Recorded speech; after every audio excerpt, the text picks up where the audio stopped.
What's going on, everybody, and welcome back. Today we're diving deep into the 7th episode of Season 1 of It, Welcome to Derry. After last week's cliffhanger outside of the black spot, this episode doesn't hold back on showing us both the horrors of the monster and the humans. We witness maybe some of the best Pennywise moments ever, but we also get one of the most memorable deaths in recent television history. With all that said, time to get caught in the deadlights and unpack one of the best episodes of television all year. Full spoilers ahead. We flash back to 1908, returning to the carnival setting that we briefly saw in episode 3. But this time we're here for the star of the attraction, Pennywise the Dancing Clown. The contrast presented here was kind of jarring to me, but that's the point. We meet Bob Gray, the original Pennywise. As we see, he brings genuine joy to the children, versus the torment we've watched this entire series with the cosmic entity known as It, but in the last few episodes, we've seen it take its favorite form, eating and killing children. But again, it's crazy now that we see this pure, wholesome energy of Bob Gray, whose identity is later stolen. Now, during his act, we see him being fun and having some lighthearted moments, but Bob switches the tone to a more serious moment as we watch him mourning the loss of his wife, the original Periwinkle. His grief shows he's a man dealing with tragedy, and he's not just a clown looking for laughs. Now, behind the scenes, we see a young Ingret who clearly is her father's shadow, helping with the production. She is mesmerized and learning the ropes and utterly devoted. Now, Bob Gray ends his act, and notice the head tilt and the smile, because we'll be seeing that again later in this episode, but under much different circumstances. Now, as the final curtain call lifts, we see Bob taking a sip of alcohol as he ends with his signature dance move, which is the same one we can remember seeing from It Chapter 1, as we see the kids bum rushing the stage in pure joy from experiencing Pennywise the Dancing Clown. Now, off in the distance, we see a creepy kid watching from a barn. During this scene, we also get another cameo from director Andy Muschietti reprising his same role from episode 3. I'm going to say this now. I believe this single episode of television may be my favorite thing he's ever done. More on why a little bit later in this breakdown. Later, back in their cart, we see Ingret reveals her homemade clown outfit and makeup to her father, who's excited to see her following after his footsteps. It's here that we learn that Bob's deceased wife was the original Periwinkle, and he's now passed her name down to their daughter. Now, in this scene, we can get the sense that Bob is maybe past his prime, as the carnival may not need a single clown anymore. He misses the spotlight, but he promises a new act. Something new. Something no one's ever seen before. You. Father-daughter duo of Pennywise and Periwinkle. Now, looking at his excited daughter in her clown outfit, he makes her show him her bow, a small, loving gesture between the love of being a clown that we know will be seen later when it's It. It is now nighttime, and we see Bob is drinking with his guard down off to the side of where the festivities are happening. From the shadows of the nearby woods, the same creepy child we saw earlier on the barn slowly emerges. The boy approaches Bob with a calculated innocence, saying that the children seem drawn to him, but that he also can't find his parents. Now, Bob is hesitant, rightfully so, as he tells the boy that he can't help him. But then the manipulation of It takes over. A scream echoes from the woods, and the boy claims that it's his mother. Now, Bob may be thinking about his daughter Ingret, about how she lost her mother. He might feel bad for this kid, as we watch him walk towards the sound, and the boy holds his hand and guides him into a trap. This is the moment. This is when It killed Bob Gray, taking the identity of the seamlessly cheerful showman he knew was so beloved by children. It didn't just choose Bob Gray randomly. It chose him because he saw again the love that children had for him, and he knew that this would be a very effective vessel. Now we watch as poor little Ingret is left searching for her papa. She's eventually shown her father's handkerchief that was found in the woods and is now covered in blood, as the story is being told that they believe wolves attacked him and eventually killed him, as the dream of Pennywise and Periwinkle died in that very moment. Now, I want to be clear. Not saying what happened to her gives her an excuse to what she later does to Mabel in 1935 and other kids, or what she later does to Hank. Again, this backstory doesn't excuse Ingrid's horrific actions decades later, but it does provide essential context. Think about it. She lost the two most important people in her life. Obviously, her mother Periwinkle and her father, the original Pennywise, leaving this young girl parentless. The way her story is presented is that she's still that little girl who was manipulated and influenced by it, desperately hoping that somehow, some way, she would see her papa again. If it is inhabiting the form of her father, maybe she can get him back to doing the show that he always promised her as a little girl.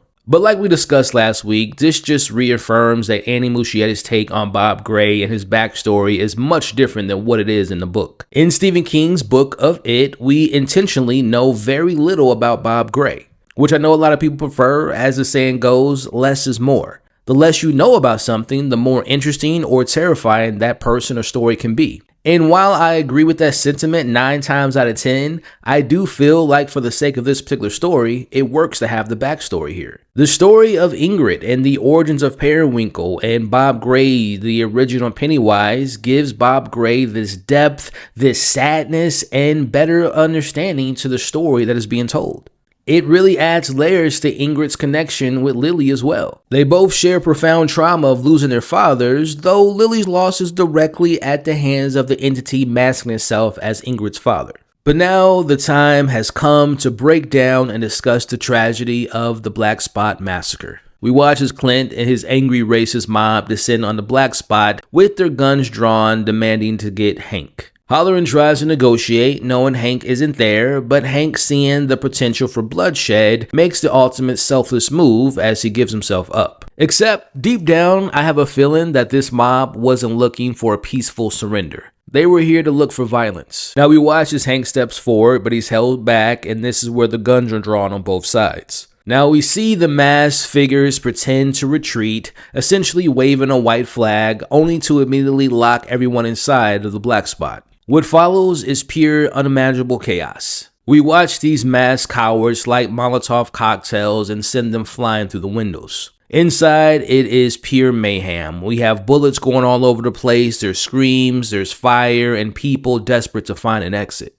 The violence quickly splits up our core group. Ronnie is searching for her dad, Marge's arm catches fire, and in the middle of this hell, Dick Halloran continues to see the dead as a soldier walks past him. Now Halloran snaps into survival mode using the water link underneath the fridge to create an escape route. We watch as Halloran is about to leave. Again, let's be clear, he was making his escape, leaving the others to burn. But then he hears Ronnie screaming for her father, and as he looks up, he sees another spirit, but this time around, it's the war chief that we met back in episode 4. This is the moment that changes everything for Halloran. Halloran isn't supposed to speak to the dead, the noise, the distraction, the danger, but after he sees the war chief, whom he remembers from invading Tanya's memories, he realizes she might be able to help him save the kids. Now, just when you think that the racists outside, the fire inside, and the flying bullets going around everyone's head is the worst part of everything, in comes Pennywise making his grand entrance. Now in the screaming crowd, a character by the name of Noreen sees the clown. And yes, he does the walk, which has already gone viral before this episode even premiered, as we watch as Pennywise offers her a hand and a way out as she accepts his offer. Now back when Ronnie's searching through the wreckage, she hears something crunching in the background. I honestly don't know which is more shocking and terrifying for Ronnie, if it was what she saw in her bedroom with her mother becoming the bed and trying to eat her, or in this very moment. Now, Ronnie turns around and finds Pennywise literally eating her face with blood dripping across his mouth before he looks at Ronnie and delivers a classic Pennywise line. What's the matter? Do I have face on my face? Halloran finds Ronnie moments later, guided by the war chief, but Pennywise sees Dick too when he says to him, Hello, Dickie. What's the matter? Seeing things? Oh, I think they see you too.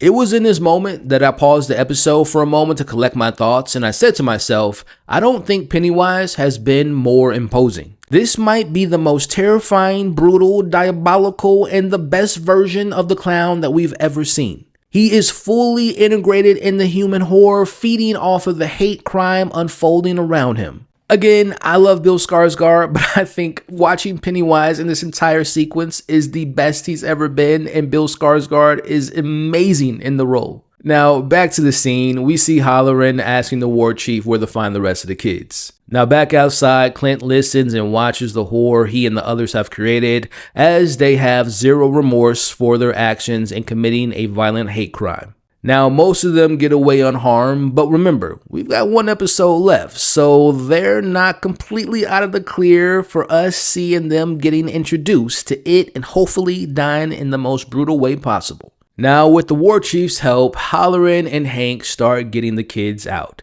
But as Rich and Marge get close to escaping, the roof caves in front of them. And this is where the show hit me with an emotional wrecking ball that I was not prepared for. Now, while the others manage to make it safely outside, back inside, Rich sees the fridge from earlier and tells Marge they have to sit inside of it until the fire passes. Now, Marge gets inside, but she quickly realizes that they can't both fit inside of it. Rich knew this when he suggested it.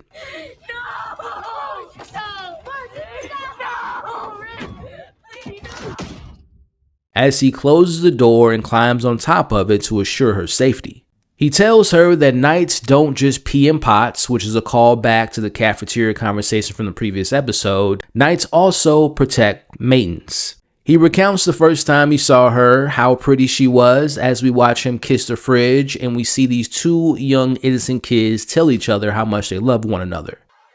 I love you, Rick.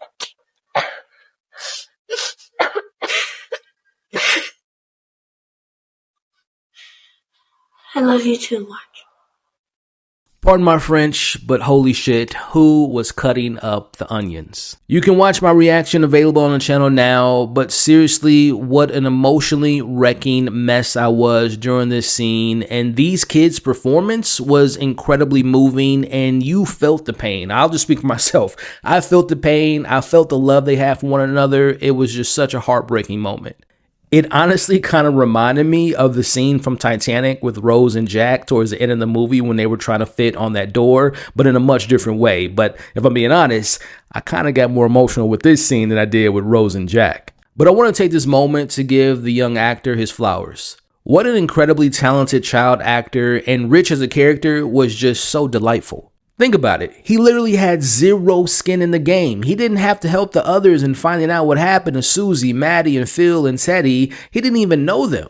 But he did it because he cared. He did it because he was looking for a fun adventure, but also for a chance to help others in need. Rich also had love for Marge, and we saw the ultimate sacrifice as he sacrificed his life to save hers. Listen, man, Rich is goated for this scene alone, and congratulations, you have made a grown-ass man like myself cry like a baby. But again, seriously, this is just a testament to the writing and directing and the performances all working in tandem together to deliver what I consider to be one of the most devastating deaths I've seen on television all year. Now, we spoke on the racists not getting what they deserved. Well, at least one of them does in this very next scene. Back outside, we see Stan's car can't get going as the others leave him behind. Now, from out of the woods, like the opening scene with it disguising itself as a kid, we see Ingret as Periwinkle here doing the same thing, but not disguising herself like it did. Stan sees his wife in her full outfit, and she tells him that this is who she really is. Now, Stan threatens to beat his wife if she doesn't return home and remove the ridiculous clown makeup off of her face. Now, Ingret looks behind him and says hello to her papa, Pennywise. Pennywise now with a cleaver in hand, a truly fitting weapon given Stan's profession as a local butcher. As we watch Pennywise cut his face in half, and he takes his skull and begins eating it like a damn tasty watermelon. Yet again, I'm going to pose this question to you all. Has Pennywise ever been more menacing? Now, it's here that Ingret confirms that she was the one who called in the tip about Hank's location because she knew that there would be blood, pain, and fear. She knew Pennywise wouldn't be able to resist coming, and she knew that this would be her chance to see her papa again. But more importantly, Papa would tell her that she did good. Now, before moving on, I'm so curious to know if she ever cared about Hank. I assume that their affair was something that was going on for a while based on that very intimate hug and kiss they had when they were reunited. But as far as time-wise, if the situation at the theater never occurred, Hank would never have found himself in a situation as being the main suspect to the kids' deaths. So did she once care for him, but once the opportunity popped up that she could see her papa again, she threw away any feelings that she had for him and not only risked his life, but all of the lives in the black spot to see her papa again? Now, with her abusive POS husband dealt with, Pennywise turns to Ingret and says, "Show me the bow." This obviously being a callback to the opening of this episode when she was little and her father Bob told her to do the same thing. She proudly does it for Pennywise and he applauds her, just like a father would for something his kid does that he thinks is the coolest thing in the world, even if in reality it's pretty unspectacular. Now, to make things even crazier, we see Pennywise pretend to play Papa. He throws his food, stands Skull to the side, and opens his arms and tells her to come to Papa. She goes into his arms, telling him how much she loves her Papa. And shockingly, it doesn't eat her in this moment. Despite drooling, Pennywise holds back. I guess it's full from all the people he just got done devouring, or maybe this cosmic entity genuinely appreciates her efforts in providing him with a free buffet whenever they see each other. Now, unfortunately, this twisted father and daughter reunion doesn't last long. Pennywise tells her she did good, very, very good, and then delivers the news. Now, I'm going to sleep.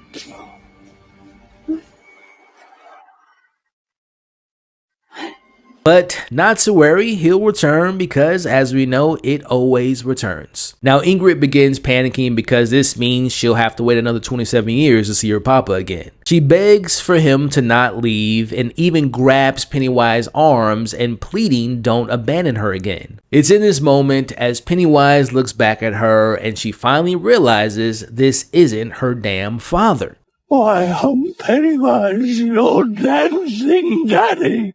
Pennywise then confirms what we already knew, that he ate Bob all those years ago. Ingrid's ignorance is finally shattered and Pennywise just laughs at her.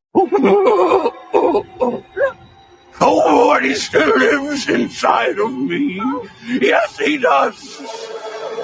Why? I can feel him right now, yes. Stop. He's reaching out for his baby girl. Stop it! To Papa. He tells her that her father's inside of him as she tries to take off her periwinkle makeup, but it's too late. Pennywise opens his mouth and shows her the deadlights. Now, for those wondering and might not be familiar with what the deadlights are, technically they are the true form of Pennywise and It. As we saw, Pennywise uses the deadlights to break a person's mind. One look at them will make a person go utterly insane because the human mind can't simply comprehend them. In the book, the only people to look into the deadlights and survive were Bill's wife, Richie, and Beverly. Now, also in It Chapter 1 and 2, Rich and Beverly also survived the deadlights. Okay, I gotta get this off my chest before moving on. I mean this when I say this entire Black Spot massacre sequence is one of the best scenes I've seen all year, both in film and television. I know director Andy Muschietti, who by the way directed this episode, he gets a lot of flack for his creative decisions and his overuse of CGI, which I have brought up on my channel and have brought up while covering this show multiple times. But this whole sequence, and honestly the entirety of this episode, was the best direction I've ever seen from him.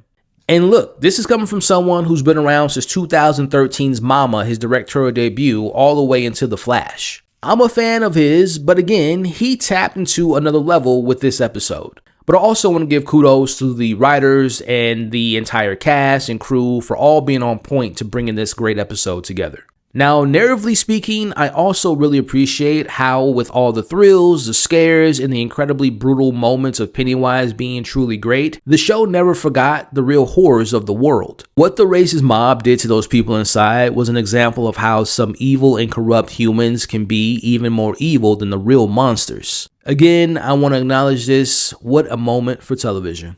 It's now morning and the horrors of the night have ended. Its augury has been completed. The firemen have arrived and inside they see the dead bodies and they find Marge inside the fridge alive. As she walks out, she sees Rich's lifeless body. Here I am thinking that my tears of the episode was over, but no. As Marge hugs and cries on Rich's shoulder, in comes Ronnie and Will doing the same. R.I.P. Rich, a real one.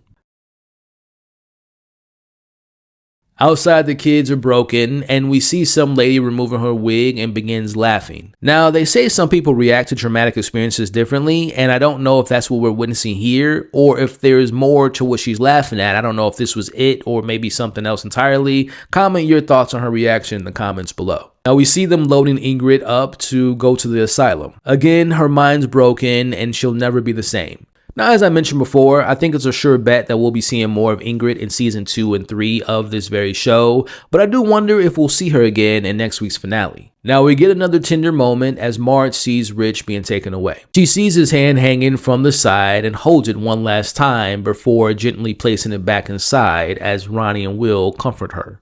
Leroy and Charlotte arrive and they find out that it was Halloran who saved their boy. Leroy gets called by Fuller to speak as Ronnie tells Charlotte that Hank is in the woods, still alive, at least for now. Now, Halloran tells Hanlon that he had to speak to the dead in order to save the kids, but of course in doing so, the noise from the dead, but particularly those who died in the fire, are now surrounding him and they beg for him to make things right.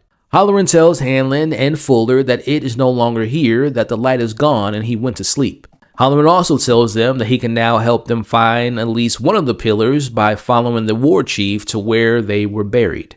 Now in the woods, Charlotte finds Hank and comes up with a plan to get him out of Derry. Back in the car, Leroy wants Charlotte to take Hank back to their house in Derry because it'll be the last spot that people expect to see him. He promises the worst of what they've experienced is over, and once this mission is over, they're going to be leaving Derry for good. Now back in Derry, the news is painting a very different picture of the fire. They say it was the Negroes' fault, and thanks to some of the townspeople, including Stan, they managed to save as many people as they could. As it's confirmed that they believe that Hank is dead and the case is closed. This is a textbook example of deception, of the town's ingrained prejudice being used to cover up the truth. Things are now back to normal since it is now resting, and the fog that it creates after its reign of terror is now in full effect. Now back with the children of Matern, they believe that the 23 deaths at the Black Spot and the 17 children in total marks the end of the augury. As again, they believe that it is resting. They've done what they could during this cycle, keeping it caged for now, awaiting the next 27 years. But as we know, it's not over.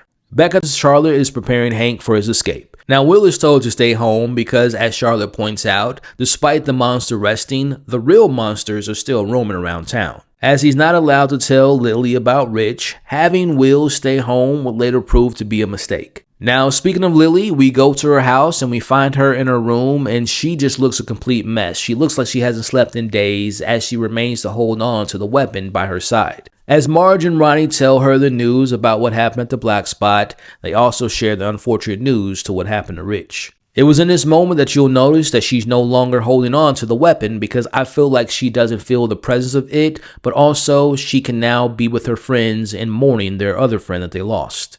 Now back at the hangout spot, we see them gathering Rich's things, which I'm assuming they're going to give to his family, which I wish we could have met his family because I would have loved to have seen the people that raised such a good kid. As we see Marge crying and she says that she is so upset because he never got to fly his plane to Main Street. I'm not going to lie, while it might be a little over emotional for you all, I appreciate that they showed us these characters grieving. So many shows just skip over important deaths and they just move on to the next thing, but I really appreciate how this episode really made us feel Rich's death as well as showing the impact that his death has on the characters. Meanwhile, back at the digging site with Dick Halloran, they find the pillar. They find the pillar that was of course encased in the turtle shell. As they take it, this is where things go sideways as the pillar is now in the government's possession. It means that its cage is now compromised.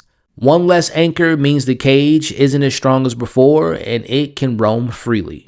This is where Hanlon gets his wake-up call. The government he trusted so much, he finds out they plan to test on the pillar, believing it is officially resting. In the background, we see Daniel sees all this and he runs off to warn the others. Now we watch as they're in the kitchen discussing their next plans to get Hank to Montreal. Daniel arrives with the news about the pillars. As we come to a close of this incredible episode, back at the base, they're ready to destroy the pillar. But Hanlon arrives, gun drawn, demanding they stop. Now the guns are drawn back at him, but we see Shaw intervenes. And this is where we see Leroy finally learn Shaw's true intentions. He wants to free it and bring order to America with controlled chaos with the fear that it creates. Once it tortures the country with fear, Shaw believes that everything will go back into order because of the fog that it creates. Now Shaw has a destruction continue of the pillar, but Leroy pulls out his gun, but it's too late. Shaw wants to make America great again by making America like Derry. Now, a bit on the nose politically speaking, but I get what the show is trying to say about our current state of America, but also the world, quite frankly,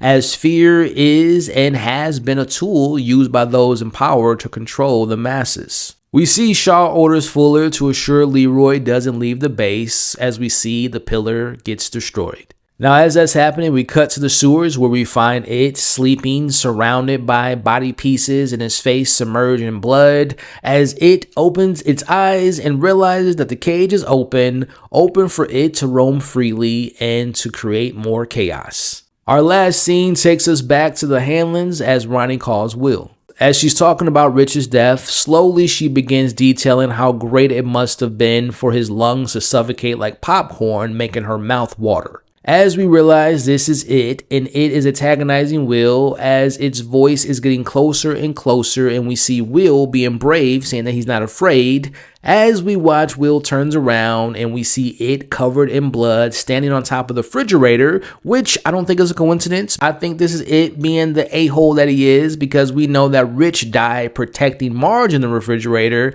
As we see it opens his mouth and Will is caught by the deadlights. Wow, what a way to end one of the best hour of television this year. Now, this isn't a spoiler because we already know that Will's going to survive being caught in the deadlights because, of course, he becomes the father of Mike Hanlon in the future, but that doesn't take away from this great ending. If it wasn't already clear up until this point, I absolutely love this entire episode. Now, next week is the finale, and the episode title has a very special meaning, which we'll discuss next week, and it will also be directed by Andy Muschietti, which I can't wait to see what he does as a follow-up. Prediction-wise, based on the promotional material, trailers, teasers, I expect that it will fully show his full powers on the entirety of Derry. There's also shots in the trailer where I assume these are more of the townspeople of Derry being lifted in the air as well, and I'm assuming they're under the control of the Deadlights. So it'll be interesting to see next week in the finale how Lily, Marge, Ronnie, Will, Hank, Charlotte, Leroy, Dick, Rose, Tanya, and the Children of Return all figure out a way how to stop it. At least for the next 27 years. Now, as far as death-wise goes, the only characters that will survive the finale, because we know they're in the future of these stories, are Will, Leroy, and Dick Halloran. Now, I've seen some people online suggest that Marge will survive and she'll become the mother of Richie, who obviously we know is in the Losers Club. I've also seen people suggest that Lily will survive and she'll become Beverly's mom, but who knows what that means for the others. Like, I don't think Hank's gonna make it. I don't think Charlotte's gonna make it, but again, fingers crossed. So overall, I share most of my thoughts throughout this recap and breakdown, but to reiterate those thoughts, this to me was peak television. Acting-wise, performance-wise, writing-wise, the storytelling all came together. I think this was the best we've seen of Pennywise, saying and doing the most ridiculous things ever until maybe next week's finale. The emotional weight of Rich's death was extremely effective, and let me tell y'all right now, this show is already in my top 10 shows of the year, but if they manage to stick the landing in the finale next week, it's easily going to be in my top 2, if not in my top 3 best shows of the year. With all that said, I think this is a great place to end this week's breakdown of episode 7, the penultimate episode of season 1 of It, Welcome to Derry. Now, the $1 million question is, what did you all think of this episode? Let me know what you all thought of the beginning, the Black Spot Massacre, the aftermath. What are your thoughts of the next week's finale, predictions, theories, major takeaways, deeper meanings? Let's talk about it all in the comments below. Thank you all for watching or listening to this week's breakdown. Now, if you all have made it to this point of the breakdown, I appreciate the support. Do me a favor, right now in the comments, this week's special word is RIP Rich. Now, if you all enjoyed yourself, make sure to hit that like button on YouTube. And when you do so, also hit the hype button, which helps support this video to get in front of new viewers. Also, consider sharing this video to anyone and everyone you know that loves talking about this show just as much as we do. And last but not least, if you enjoyed my coverage of It, Welcome to Derry and other shows like Pluribus or the newest season of Stranger Things and talking about some of the latest and greatest movies, well, you come to the right spot. Stick around and consider subscribing today. Now, if you are listening to this via podcast, Apple Podcasts, or Spotify, or wherever you all get your podcasts from, I appreciate you all listening. Let me know your thoughts of this episode in the comments below with theories and predictions that you all have for the finale. And as always, consider sticking around by following the podcast, but also leave me a review and a rating. I would appreciate it. All right, y'all, until next time, remember, you all are awesome. Stay safe out there. And also remember, never trust creepy kids who emerge out of the shadows of the woods like Batman. Alrighty, y'all. I'll see you again soon.